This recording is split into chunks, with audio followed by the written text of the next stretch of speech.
봅시다. 12번부터 볼게요.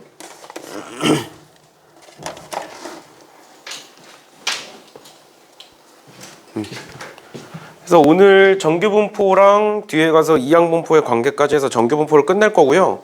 그 다음에 뒷부분에 이제 표본 집단과 모집단이라는 게 나와요. 모집단과 표본이라는 게 나오는데 그거를 뭐 시간상 끝내려면 끝낼 수는 있는데 이제 끝까지 끝내지는 않을 거고요. 중간에 이제 한번 잘랐다 갈 거고 그 다음에 다음 시간에 모평균의 추정까지 해서 마무리가 될 예정이에요. 알겠죠? 목요일날. 목요일날 진도가 끝난다라고 보시면 되겠습니다. 일단 봅시다. 마플 개념 캠 12번. 보시면 이 최저점수 구하기라는 게 뭐 합격컷 문제나 뭐 등급컷 문제 이런 식으로 바뀌어가지고 많이 나와요. 많이 나와요. 이 유형의 문제가. 그래서 일단 보시면 4차 산업과의 모집 인원은 20명인데 1000명이 응시를 했대. 그러니까 상위 20등만 합격을 하겠다는 거야.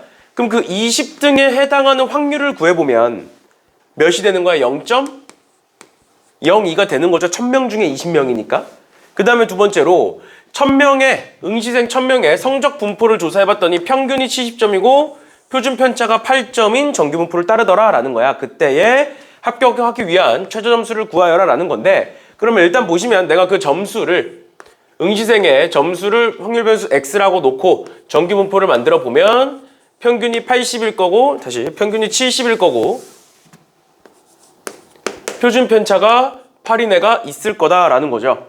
그치? 근데 그랬을 때 내가 얘 정규 분포를 그려보면 봐봐. 이런 식으로 있을 거고요. 이런 식으로 있을 거고 요 가운데가 평균 즉 70점일 건데 점수의 끝에는 상한선에는 1등이 있겠죠. 그치? 그 1등 점수가 있겠지? 그럼 1등 점수 있고 2등 점수 있고 쭉 해서 우린 몇 등까지만 총 20등까지만 합격을 하겠다라는 거야. 그러면 20등까지라는 건 이 확률은 몇일 것이다? 0.02일 것이다 라는 게 되는 거죠. 여기까지 이해가? 그러니까 우리는 이 20등의 점수, 즉 0.02에 해당하는 확률의 점수를 찾아라 이런 문제라고. 알겠죠? 그러면 얘에 해당하는 확률은 0.48일 것이고요. 0.48에 해당하는 표준화 상수는 2.0이니까 얘가 표준화 시켰을 때 2가 되더라 라는 거예요. 20등의 점수가. 맞나요? 근데 우리는 한 칸을 몇으로? 한 칸을 8로 뒀기 때문에 2라는 건 두 칸만큼 증가했다. 두 칸만큼 증가했다는 건 몇 점이? 16점이 증가했다. 그래서 요 20등의 점수는 86점일 것이다 라는 게 나오는 거죠. 여기까지 괜찮니? 이런 식으로 봐주시면 되겠고 그래서 합격 컷, 뭐 등급 컷 다 마찬가지로 그 이상일 확률을 구하시면 되겠습니다. 그 이상일 확률. 됐나요? 네, 이렇게 보시면 될 것 같고요. 밑에 문제들도 마찬가지로 푸시면 될 것 같고 그 다음 13번에 보시면 확률 변수 x가 있다. 근데 그 확률 변수의 x의 평균이 20이고 표준 편차가 4인 정규 분포를 따른다. 그때 함수 fk는 p에 x가 k-8에서 k 사이일 때라고 정의하겠다 라고 되어 있는 건데 일단 써보면 x는 정규 분포를 따를 거고 평균이 20일 거고요. 표준 편차가 4인 애다. 그때 우린 뭐부터 k-8부터 k까지의 확률을 구하고 싶은 거다 라고 되어 있는 건데 그럼 보시면 x축이 이렇게 있고 정규 분포를 그려보면 이렇게 생겼을 거고 요 가운데가 20일 거잖아. 맞죠? 그런데 너네가 이런 모형 x가 k-부터 8까지 k-8부터 8까지라는 이런 형태를 확통에서만 보는 게 아니라 다른 수원수투에서도 보고 미적분에서도 많이 봐요. 그러니까 얘를 어떤 식으로 해석을 해야 되는 거냐면 k 값에 따라서 당연히 시작과 끝은 달라질 거야. 그치만 k 값에 따라서 달라지지 않는 게 무엇이다? 여기서부터 여기까지의 차이, 즉 몇? 8이라는 게 달라지지 않는 거고 걔를 통계로 갖고 오면 한 칸이 4니까 몇 칸이다? 얘는 시작과 끝은 달라지겠지만 항상 두 칸의 범위에 해당할 거다라는 거죠. 그러면 내가 뭐 예를 들어서 여기서부터 여기까지 자른다라고 했을 때 여기서부터 여기까지 항상 몇 칸일 것이다? 두 칸일 것이다 라는 거고 그럼 기억! F12와 F36이 같다라는 거야. 그럼 12를 넣어보시면 어디서부터? 4에서부터 12까지다가 만들어지는 거고 36을 집어넣어보시면 28부터 36까지가 된다라는 거고 그럼 4에서 12를 찍으면 뭐 예를 들어서 이런 식으로 찍혔다라고 했을 때 또 28부터 36까지 28이 여기 있고 36이 여기 있는 건데 얘와 얘 칸수는 동일해. 맞지? 그러니까 뭐만 되면 20을 기준으로 대칭이면 성립을 할 거야 라는 거고 12와 28이 지금 대칭인 거죠. 맞지? 이런 식으로 봐주시면 될 것 같고요. 그래서 기억은 맞는 거고 니은 K가 24일 때 최대값을 갖겠다. 즉 얘는 칸이 동일하다고 좌우의 간격이 동일하다고 그러니까 어떻게 자르면 평균을 기준으로 대칭이 되게끔 자르면 될 거고 이게 각각 몇일 것이다? 각각 4일 것이다. 그러니까 어디서부터? 16에서부터 24까지고 이 오른쪽의 범위가 K인 거죠. 오른쪽의 범위가 K인 거죠. 그래서 K가 24일 때 최대값을 갖는다가 맞는 말이 되는 거고요. 마지막으로 FK와 F의 24-K가 같다라는 건 K를 집어넣었을 때 K-8에서 K까지고 24-K를 집어넣었을 땐 24-K를 집어넣으면 16-K에서 24-K가 되는 거고요. 이 둘의 확률이 같으려면 기억에서 봤듯이 얘와 얘가 어때야 된다? 대칭이어야 한다. 즉 K와 뭐가? 16-K가 대칭이어야 되는 거지. 맞나요? 그럼 K와 16-K가 대칭이다 라는 건데 보시면 이걸 쭉 지어보고 봐봐. 지금 여기서 K와 16-K가 대칭이려면 이 가운데 뭐가 있어야 돼? 이 가운데 뭐가 있어야 돼? 8이 있어야 되는 거죠. 맞지? 근데 지금 가운데가 뭐야? 20이잖아. 그럼 당연히 안 되겠죠. 당연히 안 되겠죠. 그래서 디귿은 틀렸다라는 것까지 봐주시면 되겠습니다. 여기까지 괜찮나요? 별거 아니니까 이렇게까지 보면 일단 정규분포가 마무리가 되는 거고 그 다음에 이항분포로 넘어가기 전에 649번 한번 풀어보실래요? 어려운 건 아니니까 649번 한번 풀어보세요.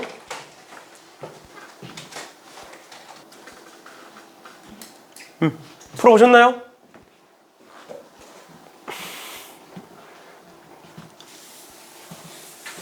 안 풀리니? 평균 25%가 T인 정규분포다. 네, 이렇게 보여라.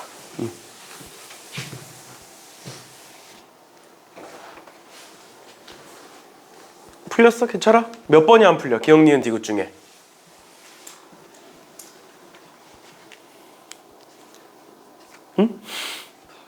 다?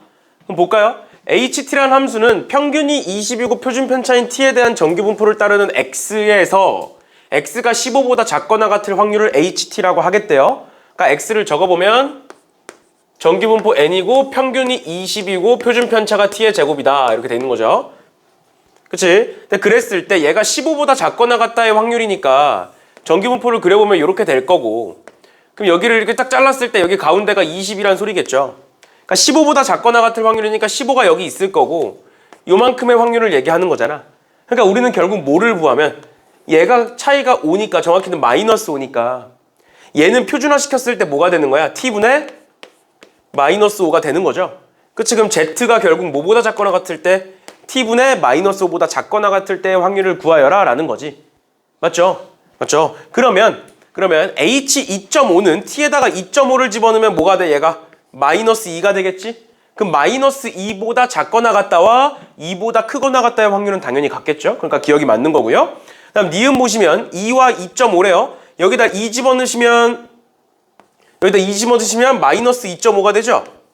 그치? 마이너스 2가 여기면 마이너스 2.5는 여기일 거니까 마이너스 2.5보다 작을 확률이 더 작겠지? 그치? 그래서 니은이 틀린 거고 2.5가 더 작을 거니까. 맞나요?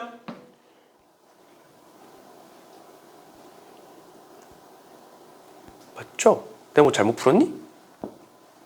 2.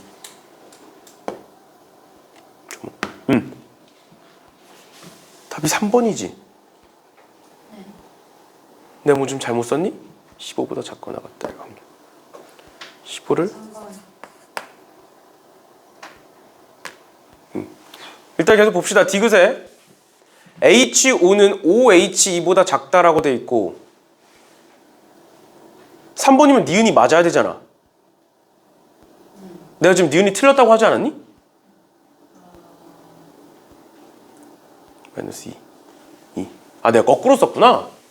맞죠? 맞는 말이죠? 맞지? 저기다가 2를 집어넣어. 지금 2랑 2.5고 여기다가 2랑 2.5니까 내가 헷갈렸구나. 2 집어넣었을 때가 마이너스 2.5고 그쵸? 2.5 집어넣었을 때가 마이너스 2니까 2.5 집어넣었을 때가 더 큰 게 맞죠? 그쵸? 잘 그려놓고 이상하게 봤죠? 숫자를.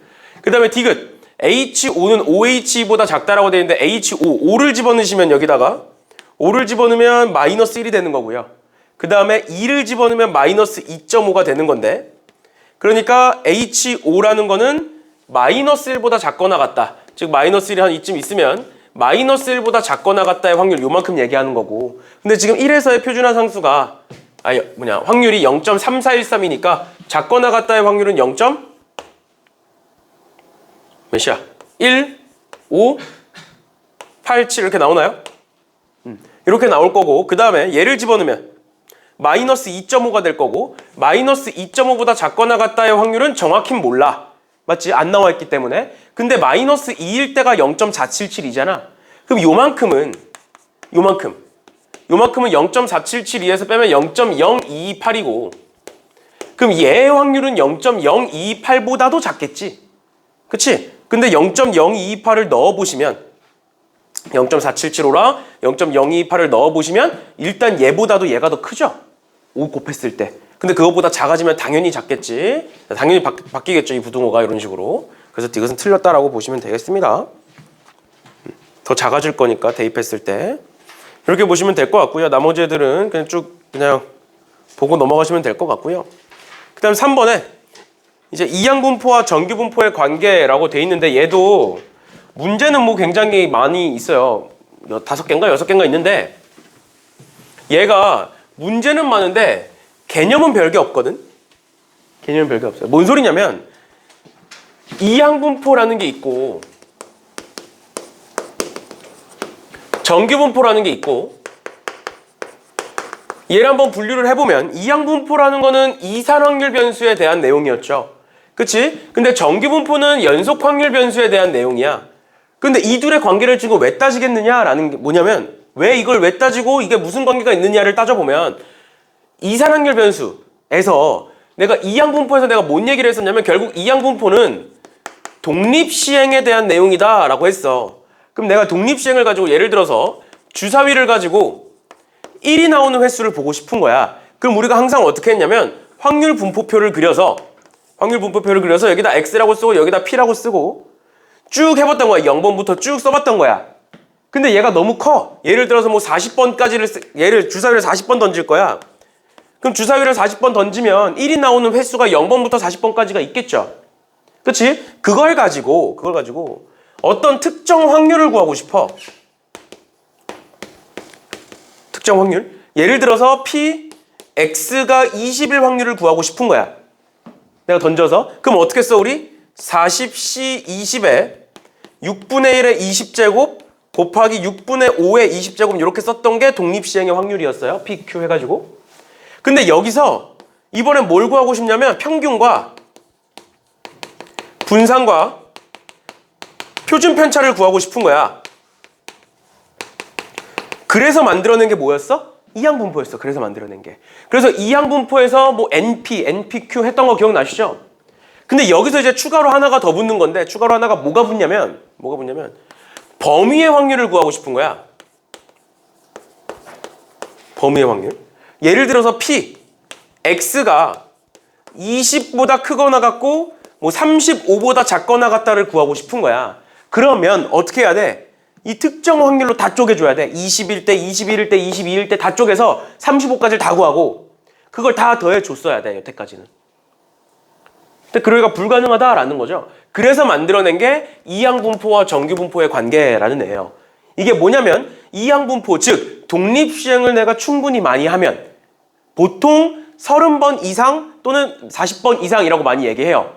많은 책들에서 30번 이상 또는 40번 이상을 내가 독립시행을 반복하면 그 그래프가 점점점 정규분포의 그래프와 굉장히 흡사해지더라 라는 거야.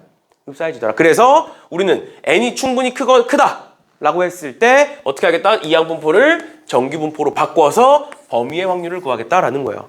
그러니까 무턱대고 바꾸는 게 아니야. 만약에 문제에서 독립시행 문제가 나왔는데 특정 확률을 구하라고 하거나 평균, 분산, 표준 편차를 구하라고 하면 이항분포로 푸는 거고 또는 얘는 독립시행으로 푸는 거고 얘는 언제 쓰는 거다? 정규분포로 바꾸는 건 범위의 확률이 나왔을 때 쓰는 거다라는 것까지. 그래서 내가 처음부터 계속 얘기했어요. 통계는 처음부터 끝까지가 하나로 돼 있어야 돼, 머릿속으로. 알겠지? 그래 놓고 문제에 따라서 그냥 갖다 쓰시는 거예요. 독립시행이 나왔는데 범위의 확률을 물어본다? 그럼 정규분포로 바꿔서 보겠다라는 거고, 그럼 그 정규분포는 우리가 이항분포는 B에 n, P라고 쓰지만 정규분포는 n에 m, 시그마의 제곱 또는 v, 분산 이렇게 쓰잖아. 그러니까 마찬가지로 내가 얘를 요 이항분포를 정규분포로 바꿔보면 어떻게 되느냐? 이항분포에서의 평균은 뭐가 돼? np가 되는 거고요. 시그마 제곱, 즉 분산은 뭐가 돼? npq가 되는 거죠. 또는 npq의 루트의 제곱 이렇게 쓰든가. 표준편차의 제곱으로 쓰기 때문에. 얘를 뭐 이렇게 써도 되는 거죠. 루트 npq의 제곱 이렇게 써도 상관은 없습니다. 어떻게 쓰든. 됐나요? 네, 이런 식으로까지 봐주시면 되겠다. 그래서 이항분포를 정규분포로 언제 바꾼다? 범위의 확률을 물어보기 때문에 바꾼다 라는 것까지 알아두시면 되겠습니다. 그래서 지금 여기 마플 해서 밑에서도 이렇게 돼 있는 거예요. 10번 하면 30번 하면 60번 하면 이게 점점 그래프가 어떤 형태를 띠더라? 충분히 커지면 점점 정규분포의 형태를 띠더라 라는 거예요. 그 기준이 보통 30번 내지는 40번 정도라고 보시면 되겠습니다. 됐나요? 네. 그래서 문제에서 나오는 대부분의 애들은 전부 다라고 생각하시면 돼요. 그냥 전부 다. 이항분포는 충분히 큰 숫자다라는 거 봐주시면 되겠습니다. 됐죠? 이렇게까지 보시면 되겠고 다 설명했고요. 그럼 문제로 넘어가셔서 맞풀 개념기 1번 볼게요.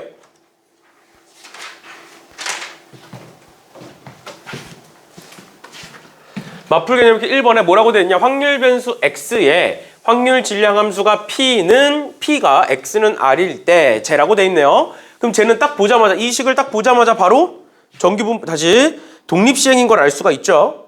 그치? 이 식을 보자마자. 그럼 얘는 어떻게 해석할 수 있다? 이항분포 B를 따를 거고 독립시행이기 때문에 독립시행은 무조건 이항분포를 따를 수밖에 없어요. 횟수는 총 몇 번이고 총 100번일 거고 확률은 몇일 것이다? 5분의 1일 것이다 를 알 수 있는 거고요. 여기까지는 이제 앞에서 배웠던 거. 그런데 문제에서 뭐를 물어봤다? X가 28보다 크거나 같을 확률을 구하여라. 즉 범위의 확률을 구하여라 라는 문제인 거죠. 그치? 그럼 내가 얘를 100, 5분의 1이라는 애를 즉 확률 변수 X를 뭐로 바꾸겠다? 정규분포로 바꾸겠다. 그래서 100과 5분의 1을 곱하면 평균이 20이 될 것이고 거기다가 MPQ 즉 5분의 4까지 곱하면 16이 될 것이다. 16은 4의 제곱이 될 것이다 라는 거죠. 그치? 그랬을 때 정규분포를 내가 그려보면 어떻게 될 것이다? 요 가운데가 20일 거고 우린 지금 뭘 구하고 있다? 28보다 크거나 같을 확률을 구하고 있다. 그럼 여기서부터 여기까지 편차가 8인데 한 칸이 4의 제곱이니까 한 칸이 4인 거죠? 그치? 그럼 얘는 두 칸일 거다. 두 칸에 해당하는 확률은 477이다. 그럼 얘는 0.0228이다 라는 거죠.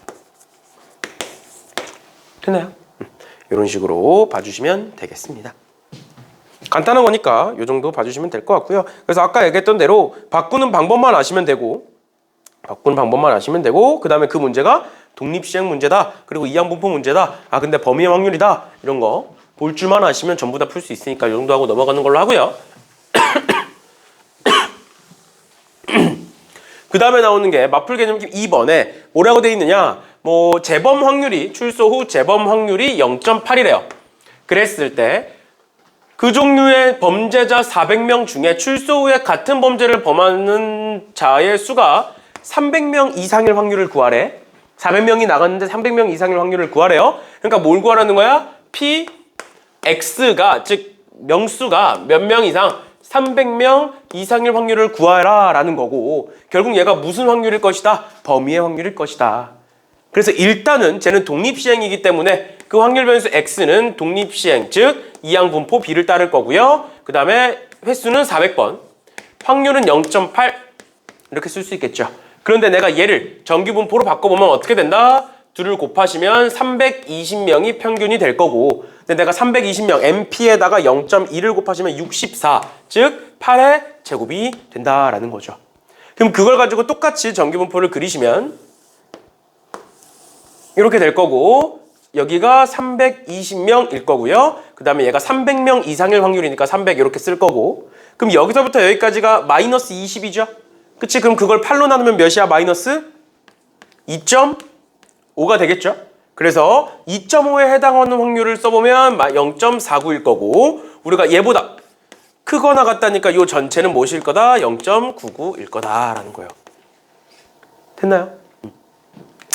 근데 이게 진짜 현실이라면 좀 무섭지? 400명이 들어가서 300명이 똑같은 범죄를 할 확률이 0.99, 99%래. 그럼 그냥 내보내면 안 되는 거 아니야? 이 정도면? 맞죠? 그래요.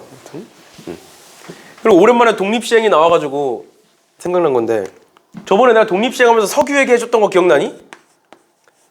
석유회계? 기억나? 20%짜리 5번 해보겠다? 얼마 전에 또 기사가 떴어요. 실패.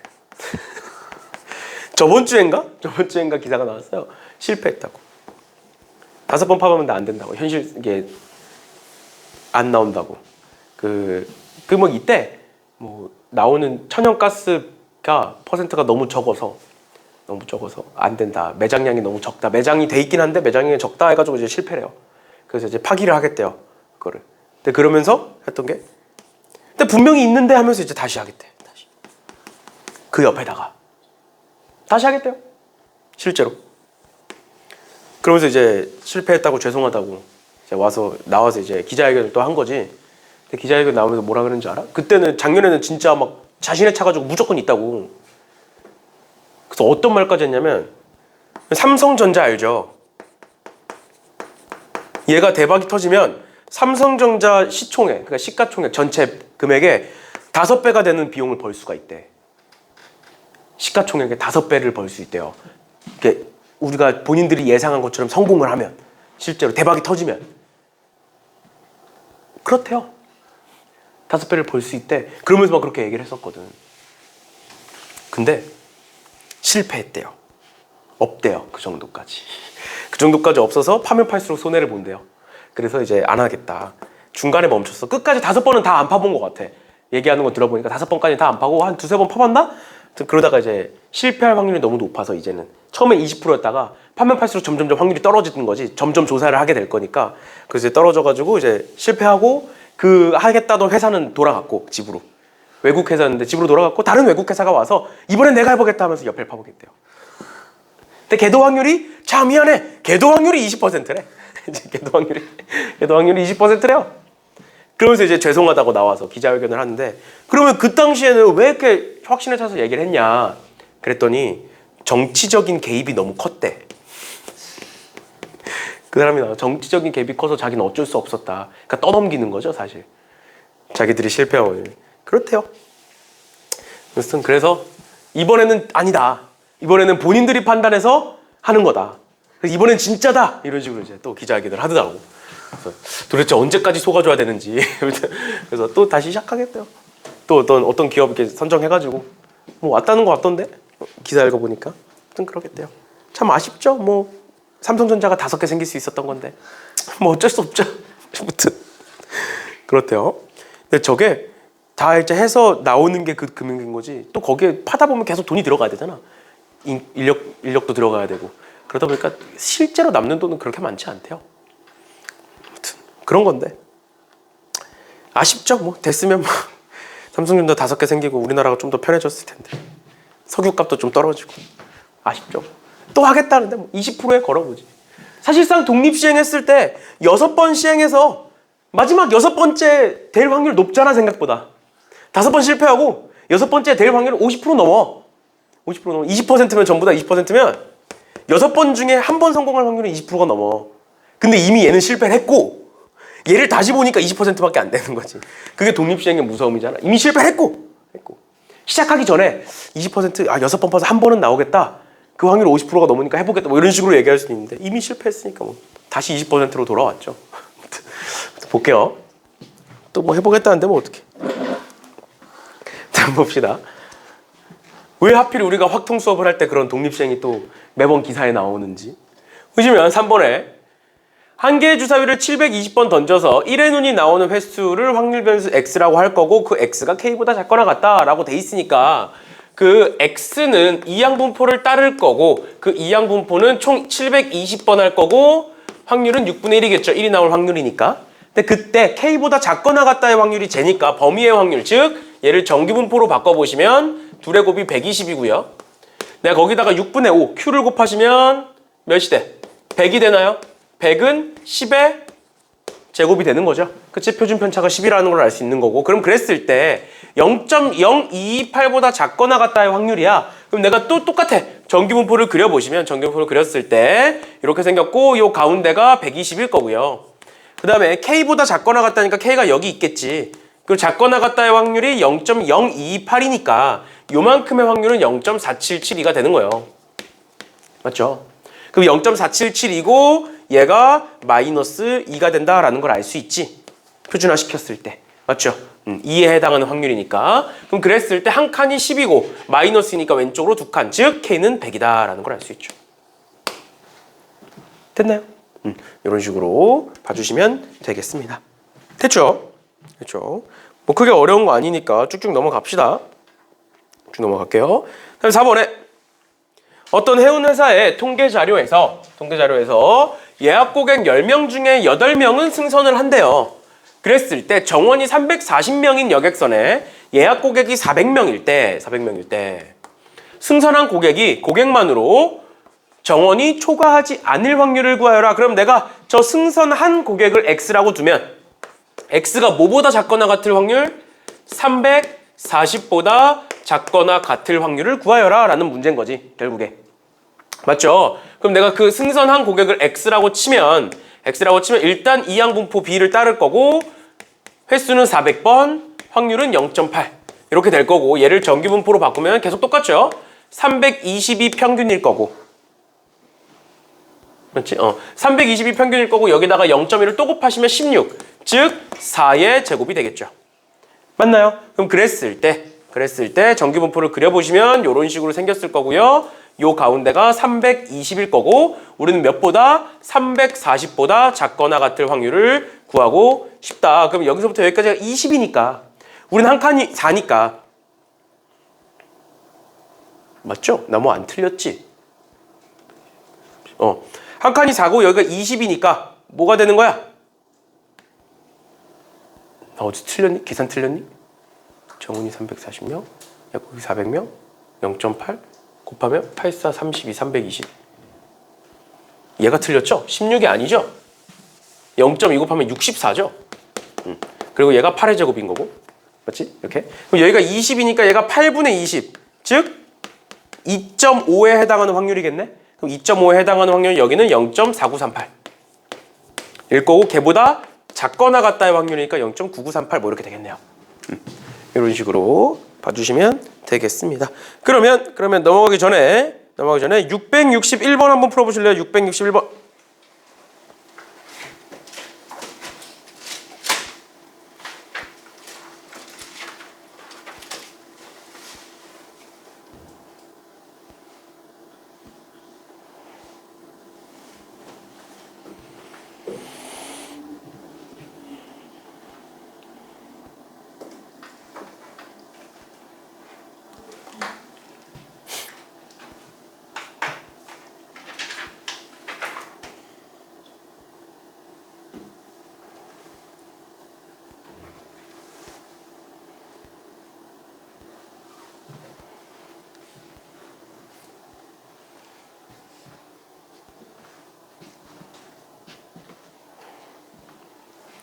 힌트를 주면 100명을 선발하는데 100명이 다 등록하지 않을 수 있는 거니까 독립시행을 100번 하겠다는 소리예요. 알겠지? 그러니까 이걸 1등부터 100등까지가 있어서 뽑았어.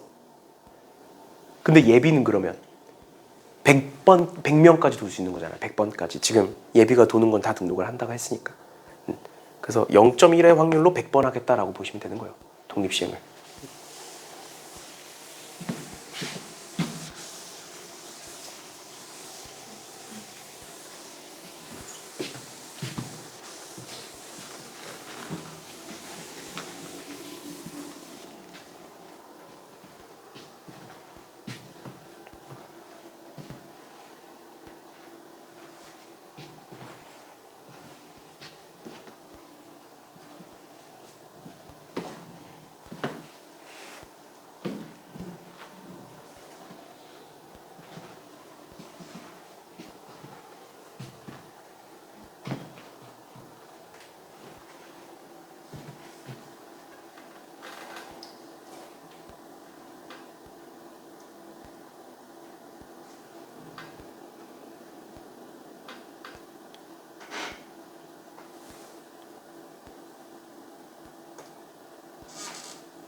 볼까요? 보시면 지금 방금도 얘기를 했는데 100명을 선발하는데 그럼 100명의 합격자가 이미 나온 거야. 예비를 받았다라는 건 100명의 합격자가 이미 나왔고 근데 그 합격자들이 등록을 하지 않을 확률이 0.1이래. 그러면 예비 번호를 내가 X라고 확률 변수 X를 두면 걔는 이항분포를 따를 거고 횟수는 100번, 확률은 0.1 이렇게 쓸 수 있겠지. 그래놓고 내가 얘를 정기분포로 바꾸면 평균은 10, 여기다 0.9 곱하는 거니까 분산은 9, 즉 3의 제곱으로 바꿀 수 있는 거죠. 근데 그랬을 때 우리는 소희가 7번을 받았는데 그 7번이 합격이 됐으면 좋겠는 거잖아. 그러니까 X가 뭐보다 크거나 같다의 확률을 7보다 크거나 같다의 확률을 찾으시면 되는 거예요. 알겠죠? 이런 식으로 그 계산하는 거는 직접 하시면 될 것 같고요. 넘어가셔서 마플 이렇게 5번 보면 어느 회사에서 신제품의 무게는 정기분포 n의 180,8의 제곱을 따른다. 이 회사에서 신제품의 무게가 164보다 작을 경우 걔를 불량품이라고 하겠다라는 거죠. 그치? 그럼 일단 여기서 끊어봐. 이거 딱 끊어서 164보다 작을 경우를 불량품이라고 하는 거니까 불량품의 확률부터 한번 구해볼게요. 지금 그 무게, 신제품의 무게라는 게 있고 그 무게가 정기분포를 따를 거고 그 정기분포는 180,8의 제곱이라는 애다. 근데 그러면 얘를 가지고 정기분포를 그려보면 이렇게 생겼을 거고 가운데가 180이겠죠. 그럼 그랬을 때 164보다 작다. 즉 164가 여기 있으면 164보다 작은 거를 우리는 불량품이라고 하겠다라는 거고 그럼 여기서부터 여기까지 16, 즉 두 칸에 해당하는 거니까 두 칸에 해당하는 확률은 0.48이겠죠. 그럼 얘 같은 거는 이 확률은 뭐다? 0.02의 확률로 불량품이다라는 거야. 괜찮나요? 그랬을 때 하루에 2,500개를 만드는데 그 2,500개에서 불량품의 개수가 64개 이하래요. 64개 이하래요. 그럼 내가 지금부터는 불량품의 개수를 확률 변수 X라고 둘 거고 그럼 우리는 그 P에 X가 몇보다 64보다 작거나 같을 확률을 구하고 싶은 거니까 그 확률 변수 X에 대해서 보면 일단은 이항분포 B를 따를 겁니다. 왜? 개수, 즉 이산확률 변수이기 때문에. 그랬을 때 하루에 몇 개? 총 2,500개를 만들 거고 그 불량품일 확률이 0.0이다라는 걸 구한 거지. 그럼 그때의 정기분포를 구해보시면 이 둘을 곱하면 50이 될 거고요. 거기다가 0.98 곱하면 49 되겠죠. 즉 49는 7의 제곱 이렇게 되겠네. 그럼 그랬을 때 우리가 64개 이하일 확률은 뭐 구하시면 되겠죠. 여기서부터. 이런 식으로 봐주시면 되겠습니다. 계속 똑같은 거고 계속 똑같은 얘기를 내가 반복을 하지만 결국 문제를 봤을 때 얘가 이항분포 독립시행이다 또는 이산확률 변수 문제구나 라는 걸 일단 보시고 마지막에 딱 봤더니 64개 이하일 확률 즉 범위의 확률이구나 정기분포로 바꿔야겠구나 이런 식으로 생각하시면 된다고요. 계속 얘기하지 마. 그냥 문제 조건 보고 갖다 쓰시면 돼요. 통계는. 근데 그 갖다 쓰는 걸 못하는 거야. 알겠죠? 그래서 지금처럼 그래서 다 공식 같은 거는 당연히 다 알아두셔야 되는 거고 그 다음에는 문제에서 어떤 문제를 어떻게 풀어야 되는지는 이렇게 갖다 쓰시면 되겠다라는 겁니다. 이렇게까지 해서 정기분포가 마무리가 되는 거고요. 이렇게까지 해서 정기분포가 마무리가 되는 거고 그 다음에 이제 통계적 추정인데 아까 얘기했던 대로 오늘은 모집단과 표본만 할 거고 근데 모집단과 표본을 다 하지는 않을 거예요. 아마 시간이 뒤에 좀 남을 건데 당연히 이제 진도를 끝까지 나가지는 않을 거고 남은 시간 동안에는 질문 받아주거나 뭐 숙제하거나 일찍 가는 건 당연히 안 되고요. 질문 받아주거나 뭐 숙제하거나 이런 시간을 드릴 거고 왜냐면 이 통계 쪽이 조교 선생님들이 확통을 잘하는 조교 선생님들도 확률을 잘하는 거지 통계를 잘하는 사람은 잘 없어. 왜냐면 까먹어 시간이 지나다 보면 거의 다 이제 너네도 보면 알겠지만 개념 문제 아니면 공식 문제다 보니까 많이 까먹어요. 그래서 이제 질문을 못 받는 경우가 있을 거니까 질문할 거 있으면 질문을 뒤에 남는 시간 동안 받아드릴게요. 그럼 일단 봅시다.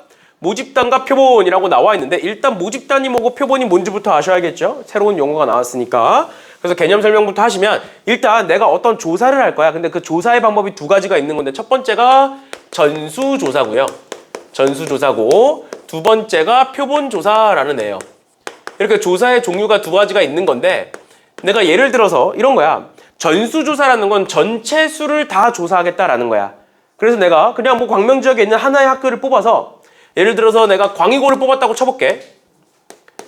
광의고를 내가 선택을 했어. 그래서 내가 광의고의 학생의 수학 점수를 조사를 할 거야. 그럼 뭐 하면 돼? 그냥 광의고 학생 전체 다 조사하면 되죠. 그 정도는 가능하잖아. 맞지? 그랬을 때 하는 게 전수조사. 전체를 계산할 수 있을 때 하는 게 전수조사고, 불가능한 게 뭐가 있냐면 예를 들어서 이런 거야. 내가 우리나라에 있는 건전지들 있잖아. 건전지들의 평균 수명을 알고 싶어. 그럼 수명을 알려면 써봐야 되지. 그래서 전수조사 하겠다고 내가 우리나라에 있는 건전지를 다 갖다가 다 써. 그럼 평균은 나올 거야. 그렇지만 건전지가 사라지겠죠. 그런 거야. 그러니까 전수조사가 불가능해. 불가능할 때 하는 게 표본조사야. 알겠지? 전수조사. 광의고 하나 정도는 내가 전수조사를 할 수 있어. 그렇지만 내가 광명지역의 전체를, 광명지역에 있는 모든 학교를 다 조사하고 싶어. 나한테 그럴 권한이 없죠. 뭐 교육청에서 하면 할 수 있겠지만 나한테는 그럴 권한이 없어. 맞지? 맞지? 그러니까 광명의 전체 학생을 조사하기는 불가능하다, 현실적으로. 그때 하는 게 뭐다? 표본조사라는 애예요. 그러니까 이 광명 전체를 모집단이라고 부르고요. 거기서 내가 임의로 추출을 하는 거야. 근데 추출이라는 단어는 여러 번 들었었죠. 그래서 임의로 추출하겠다, 임의 추출한다 라는 거고, 그 안에 보건 추출이 있고 비보건 추출이 있는 거예요. 근데 그 종류는 상관이 없어요. 통계하는데 보건 추출인지 비보건 추출인지 상관이 없습니다. 알겠죠? 보건 추출과 비보건 추출은 확률에서 중요한 거예요. 확률에서. 통계에선 별로 중요하지 않아요. 그냥 임의로 추출하겠다라는 거고, 그 추출한 집단을 표본 집단이라고 부릅니다. 그래서 그 표본 집단을 조사하겠다라는 게 표본조사인 거야. 그러니까 예를 들어서 그럼 내가 광명 전체 지역을 보고 싶은데 불가능하니까 어떻게 할 거냐면, 일단은 내가 아가토스에 다니는 학생들만 조사를 해볼 거야.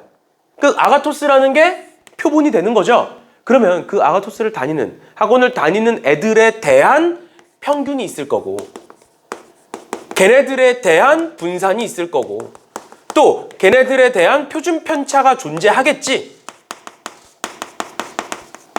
맞죠? 얘네들을 그러면 표본 평균, 표본 분산, 표본 표준 편차라고 얘기를 하고요.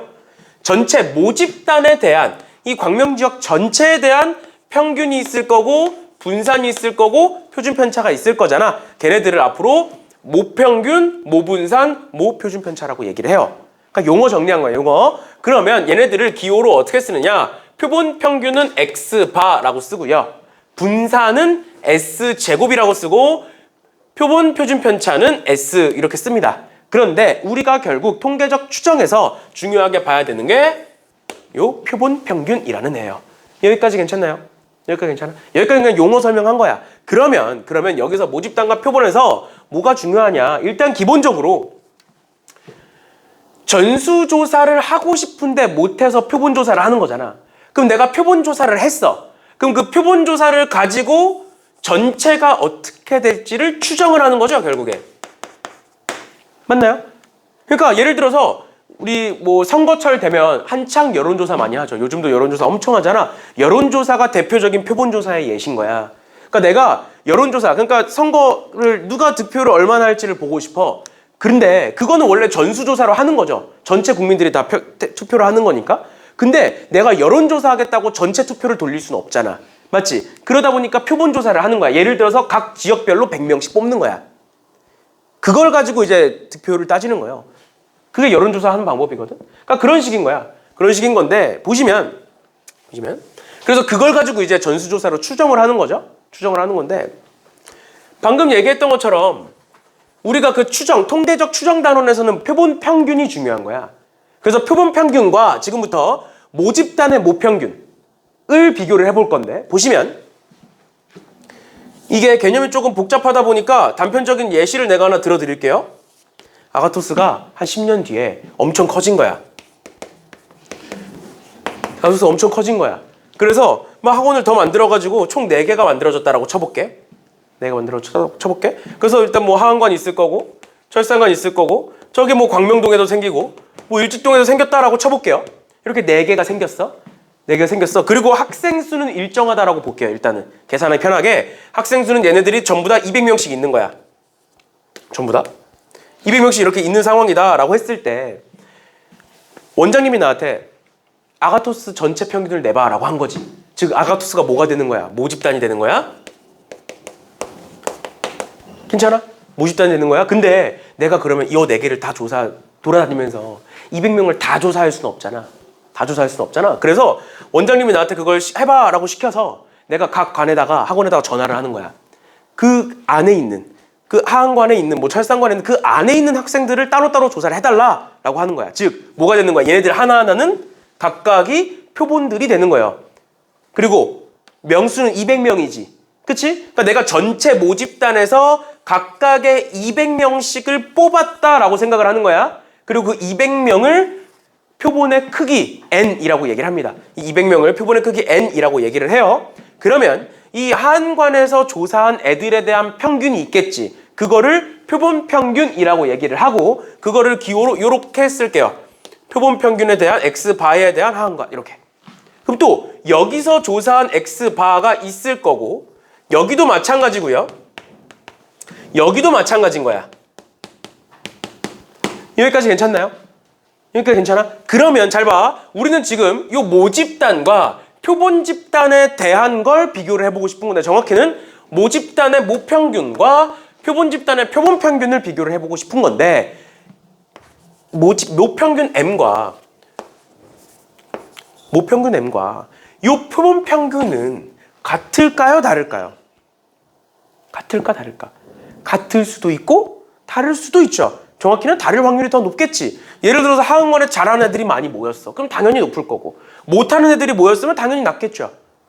그러면 이 표본 평균들 가지고 이 모평균을 어떻게 구하면 될까요? 표본 평균들 가지고 모평균을 구하고 싶어 지금. 그럼 어떻게 구하면 될까? 표본 평균들을 다 더하는 거야.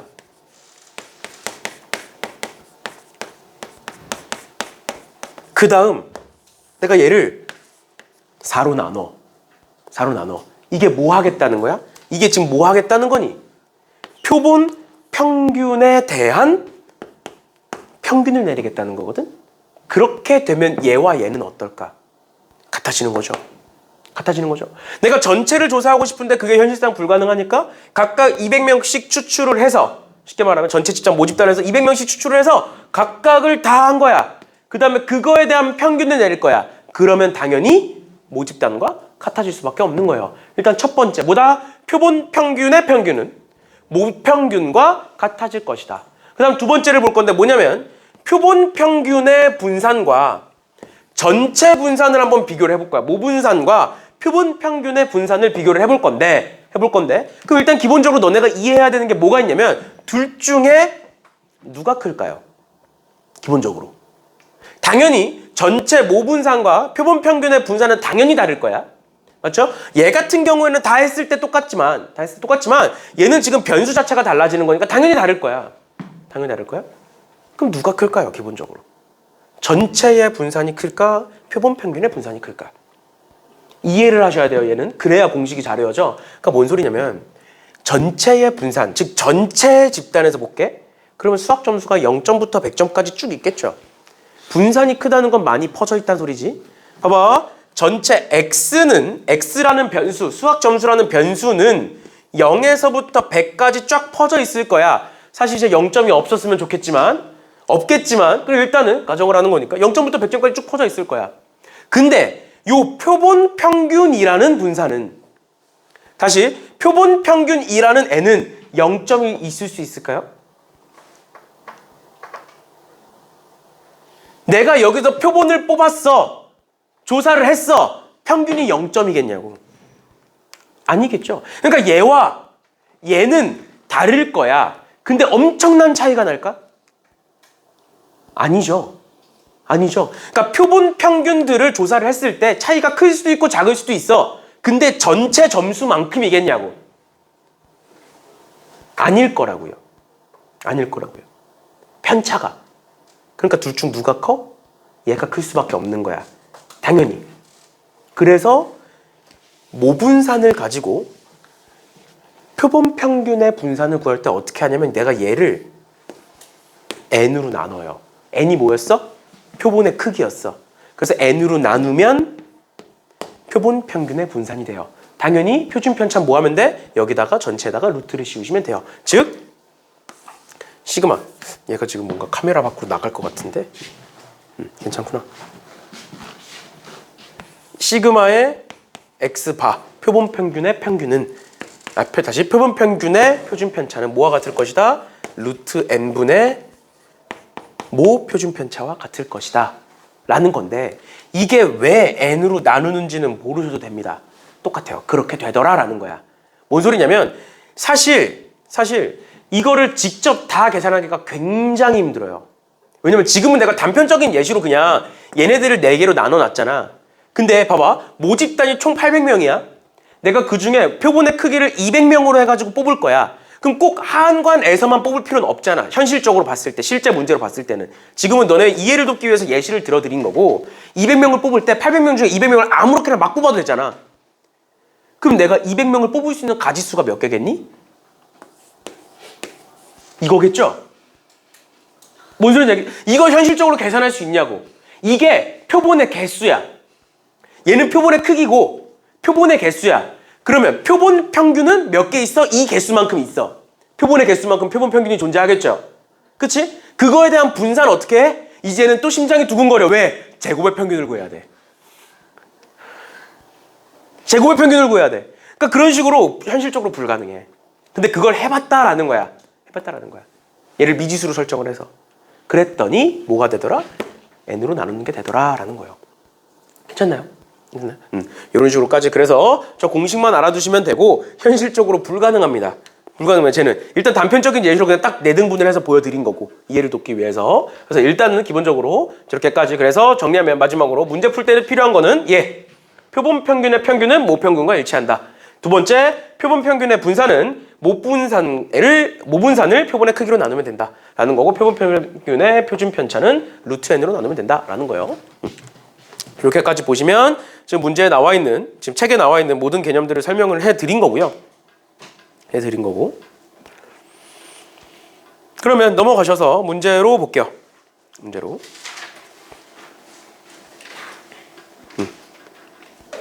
보시면 맞풀 개념키 1번 봅니다. 맞풀 개념키 1번 봅니다. 뭔가 되게 복잡하게 개념 설명을 했지만 계속 얘기하는 것처럼 이렇게 공식만 아시면 다 풀 수 있어요. 그럼 공식으로 문제를 한번 풀어볼게요. 보시면 확률 변수 x가 정규분포 n의 m, 시그마의 제곱을 따른다. 그때에 이 모집단에서 크기 n1, n2인 표본을 이미 추출하여 그 표본 평균을 x바, y바라고 하겠다라는 거야. 그럼 그 표본 평균 x바라는 n은 정규분포를 따를 거고 평균이 뭐일 거라고? 모평균과 일치할 거라고요.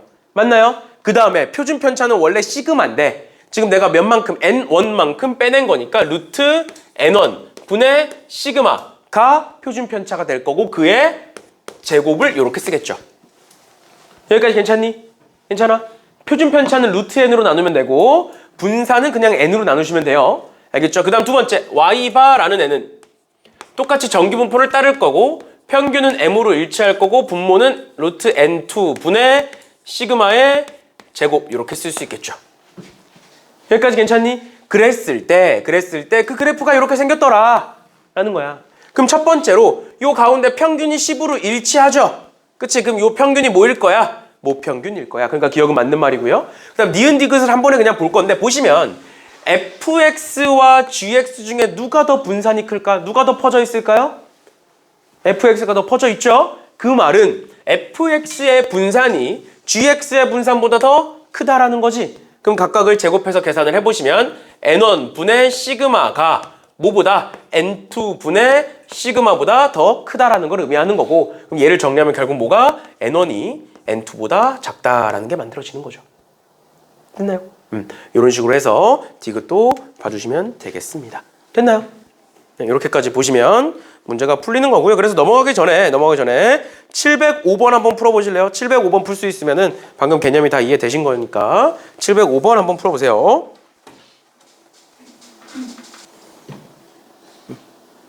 안 풀려? 봅시다. 어느 모집단의 확률 변수 x가 정규분포를 따르는데 거기서 크기가 n1인 표본을 이미 추출하여 구한 표본 평균을 x바라고 하고 n2만큼 추출한 거를 y바라고 했을 때 옳은 것을 골라라. 기억은 일단 맞겠죠? 표본 평균은 모평균과 일치할 거기 때문에 표본 평균의 평균은 일치할 거기 때문에 기억은 맞는 거고, 니은이 보시면 V의 X바가 V의 2Y바면이라고 돼 있는데, 지금 V의 X바가 V의 2Y바라고 돼 있는데, 보면 얘가 의미하는 게 결국 앞으로 빼면 4 곱하기 V의 Y바라는 뜻인 거죠. 그치? 그러니까 분산이 몇 배다? 4배다라는 거야. 그럼 분산 어떻게 구해? N1분의 시그마의 제곱이 분산이고 N2분의 시그마의 제곱이 분산인데 거기다가 4배 한 것과 같다라는 거지. 그치? 그래서 이 둘이 같다는 거고 4를 밑으로 내리시면 이렇게 되겠죠. 맞지? 그래서 4N1은 N2다라는 게 만들어지는 거고요. 그래서 니은도 맞는 거고. 그 다음 디귿. N2가 더 크면 확률 변수 X바와 Y바의 확률 밀도함수 fx, gx라고 할 때 fx의 최대값은 gx의 최대값보다 작다라는 거야. 그러니까 지금 확률 밀도함수 fx에 대한 최대값이 나오고 있잖아. 그러니까 확률 밀도함수의 최대값이 뭔 소리냐면 여기에서 즉 평균에서의 값인 거거든. 그럼 내가 이렇게 생긴 애가 있고 이렇게 생긴 애가 있을 때 최대값이 누가 더 큰 거야? 얘가 더 큰 거죠. 최대값이 크다라는 건 분산이 작다는 소리예요. 그러니까 여기서 fx의 최대값이 gx의 최대값보다 작다라는 소리는 최대값 작다라는 소리는 분산이 어떻다? 더 크다라는 소리인 거야. 그래서 여기서 vx바가 vy바보다 크다라는 거야. 분산을 비교했을 때. 맞죠? 근데 보시면 n1이 n2보다 작지? 그치? 분산은 n1으로 나누고 n2로 나누는 거잖아. 그럼 작은 걸로 나눴으면 당연히 더 크겠죠. 작은 걸로 나눴을 때 더 커지는 거고. 그 다음 마지막 리을. a, b가 m보다 큰 a, b에 대하여 얘와 얘가 같으면 이렇게 돼 있다라고 돼 있는 건데 보시면 똑같이 봐봐. 똑같이 보면 얘와 얘가 같다는 건 a와 b를 표준화시켰을 때 값이 같다는 소리거든. 확률이 같다는 건 맞죠? m부터니까 시작이 똑같으니까. 그럼 내가 얘를 표준화시키면 a-m 분의 n1 루트 n1 분의 시그마가 표준화 상수일 거고요. 얘도 마찬가지로 b-m 분의 루트 n2 분의 시그마가 표준화 상수일 거야. 근데 이 둘이 어떻게 된다? 같아진다 라는 거죠. 그럼 내가 시그마를 그냥 둘 다 약분을 하시고요.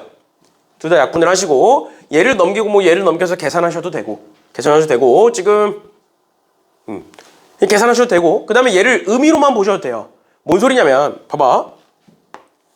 정규분포에서 이렇게 돼 있고 평균이 m이야. 근데 a까지의 넓이와 이런 애가 있고요. 그 다음에 두 번째 평균이 m인데 b까지의 넓이가 같대. 그럼 당연히 요 간격과 요 간격을 비교했을 때 누가 더 큰 거야? 얘가 더 큰 거죠? 그러니까 내가 그냥 예를 들어서 얘를 5라고 하고 얘를 10이라고 해볼게. 그럼 이렇게 해볼게. 이해를 돕기 위해서. 근데 5와 10이 넓이가 똑같다는 거야. 즉 칸수가 똑같다는 거야. 그럼 내가 예를 들면 얘의 표준 편차를 5라고 하면 얘의 표준 편차는 10이다라고 볼 수 있는 거죠. 그러니까 즉 편차가 큰 만큼 표준 편차도 같이 커지는 거예요. 표준 편차가 커진다는 건 분산이 커진다라는 소린 거고. 알겠죠? 그럼 누구의 분산이 더 크다? 얘의 분산이 더 크다라는 거죠. 이런 식으로 해서 리을도 봐주시면 되겠습니다. 됐죠? N2의 더 분산이 N2의 분산이 더 크다는 건 분모가 작아진다라는 소린 거니까 N1이 더 크다라는 소리 반대로 되는 거죠. 역수니까. 이렇게 되는 거고 마플 게니크 2번 볼게요. 마플 게니크 2번에 일단 얘도 뭐 간단한 거니까 빠르게 봅시다. 빠르게 보시면 1번에 모평균이 50이고 모표준 편차가 5인 모집단으로부터 크기가 n인 표본을 이미 추출할 때 표본 평균 x바의 평균은 a, 표준 편차가 3분의 1이다. 그러면 모집단을 보시면 x는 정기분포 n을 따를 거고 모평균이 50이고요. 모표준 편차가 5인 애다. 근데 내가 거기서 크기가 n인 애를 뽑아냈다. 그랬을 때를 x바라고 얘기를 할 거고 그 x바도 정기분포를 따르고 평균은 모평균과 같을 거고요.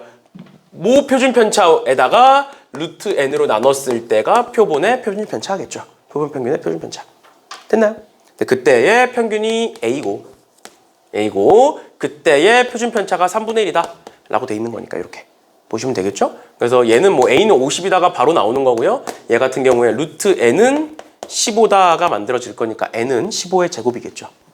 이런 식으로 그냥 공식 써서 계산하시면 될 것 같고 얘도 마찬가지예요. 표준 편차는 뭐라고? 루트 N분의 모 표준 편차. 모 표준 편차가 4가 1보다 작거나 같다. 그러니까 루트 N은 4보다 크거나 같다고 N은 16이 되겠죠.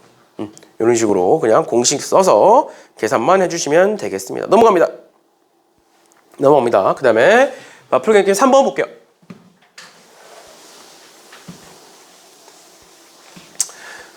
마플 경기 3번에 뭐라고 돼 있느냐. 모집단에서 확률 변수 X의 확률 분포가 오른쪽 그림과 같다. 그랬을 때 이 집단에서 이 모집단에서 크기가 16인 애를 이미 추출했을 때 표본 평균 X바의 평균과 분산을 구하여라. 즉 표본 평균에 대한 평균과 분산을 구하기 위해선 원래 걸 구하셔야 돼요. 원래 거. 알겠죠? 모집단을 구하셔야 돼요. 그래서 얘가 3분의 1, 2분의 1이니까 얘는 6분의 1일 거고. 그럼 모집단의 평균을 보시면 모집단의 평균은 위아래로 곱하면 마이너스 3분의 2. 그러니까 위아래 곱하면 0, 위아래 곱하면 플러스 6분의 1. 해서 마이너스 2분의 1 만들어질 거고. 그 다음에 제곱의 평균, 분산을 구하기 위해서 제곱의 평균 구해보시면 얘는 4, 0, 1일 거니까 계산하시면 3분의 4. 그 다음 0, 그 다음 플러스 6분의 1. 계산하시면 6분의 9, 즉 2분의 3이 되겠네요. 됐죠? 그래서 분산은 뭐다? 2분의 3 마이너스 얘의 제곱 4분의 1. 즉 4분의 5가 되겠네요. 맞죠? 그럼 그거 가지고 표본의 크기가 16이니까 표본 평균의 평균은 어차피 마이너스 2분의 1과 같을 거고요. 그럼 얘는 루트 다시 그냥 16으로 나누시면 분산이 만들어지겠다라는 겁니다. 됐나요? 이런 식으로 계속 똑같은 거니까 빠르게 넘어갑시다. 넘어가시고 그 다음 마플기능킴 4번에 봐봐.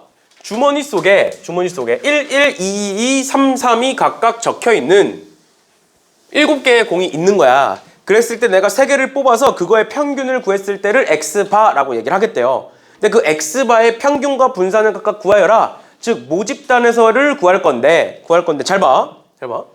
우리가 3개를 꺼내서 그거의 평균은 X바라고 하는 거잖아. 맞죠? 그럼 그 X바는 몇일 수 있을까요? 일단 기본적으로 직접 구해본다고 치면 몇일 수 있을까?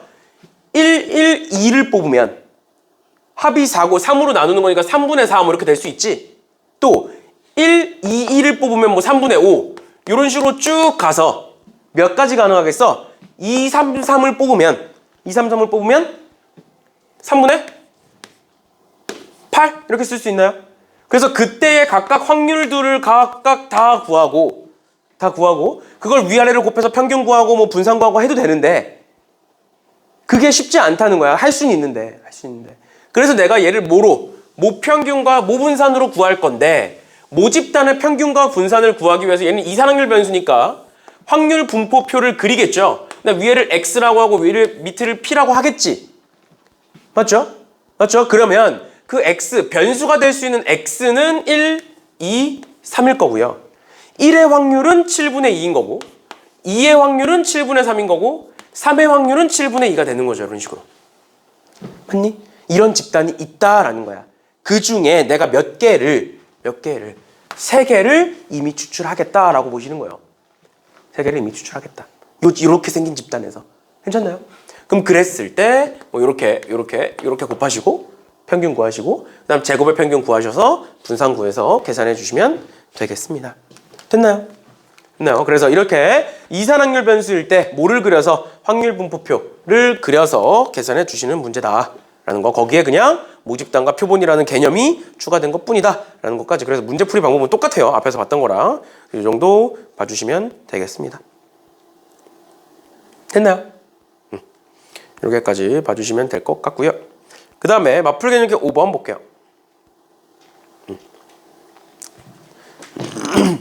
얘들아 좀만 정신 차리고.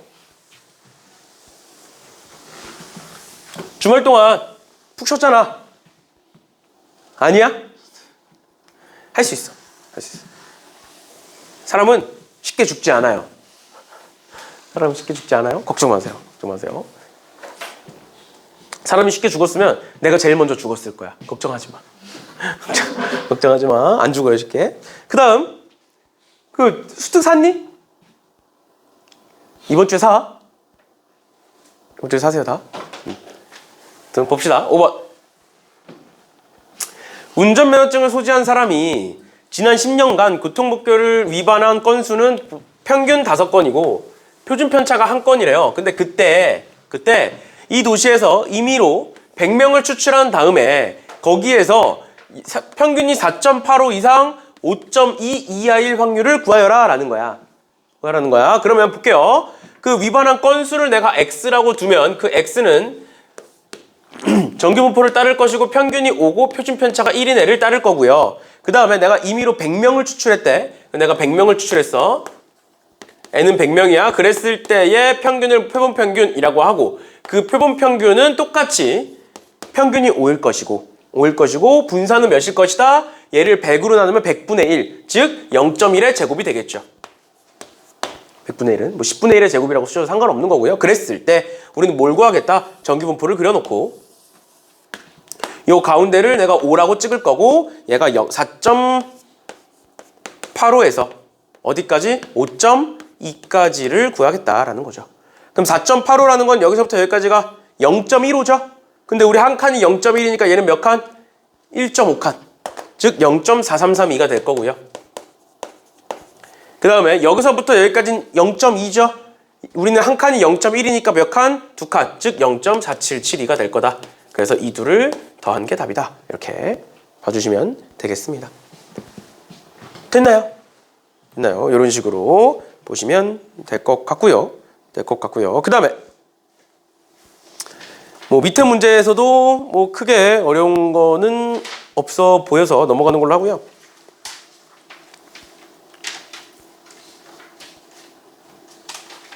몇 번까지였지? 앞반이? 앞반도 6번까지만 딱 했거든?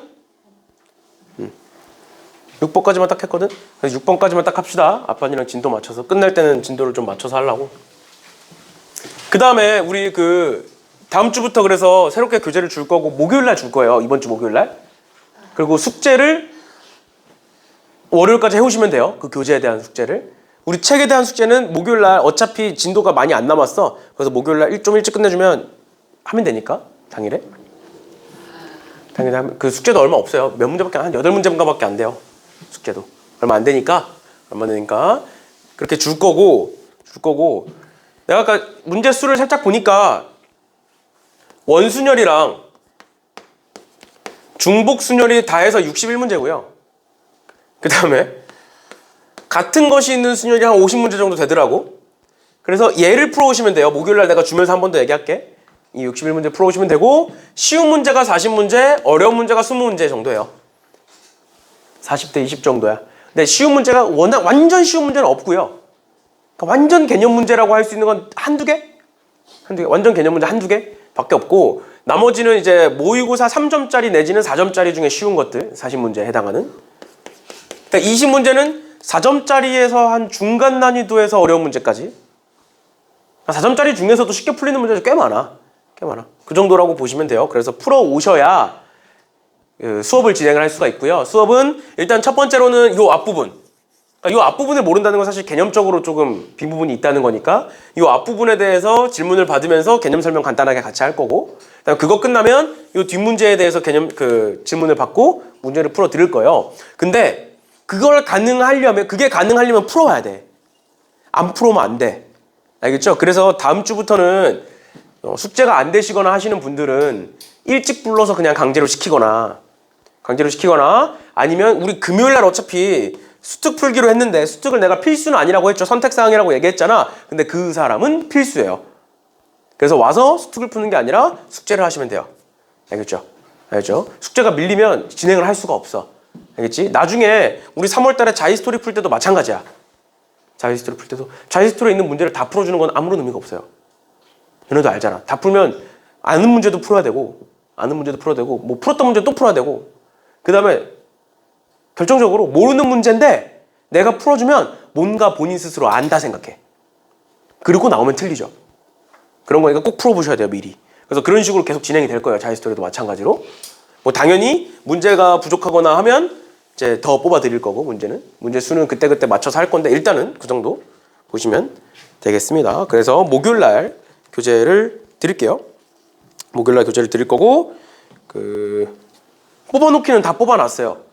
다 뽑아놓고 목요일날 그냥 바로 드릴 테니까 어디다가 팔아먹지 마시고 잊어먹지도 마시고 알겠죠? 봅시다. 6번. 뭐 이렇게 쭉 돼 있고 고속버스들의 소요 시간 평균이 m이고 표준 편차가 10이래요. 그랬을 때 고속버스들의 소요 시간 중에서 크기가 n인 표본을 추출했더니 이렇게 되더래. 그때의 크기를 구하여라 라고 돼 있는 건데 얘는 뭐 간단한 거예요. 보시면 x라는 애가 정기분포를 따를 거고 평균이 m이고 표준 편차가 10이다. 근데 거기서 내가 n을 뽑아냈다. 그러면 표본 평균은 이렇게 될 거고 평균은 m 분산 다시 표준 편차는 이렇게 되겠죠.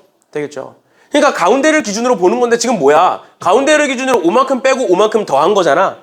그러니까 결론적으로 얘와 얘 간격은 똑같을 거예요. 평균을 기준으로.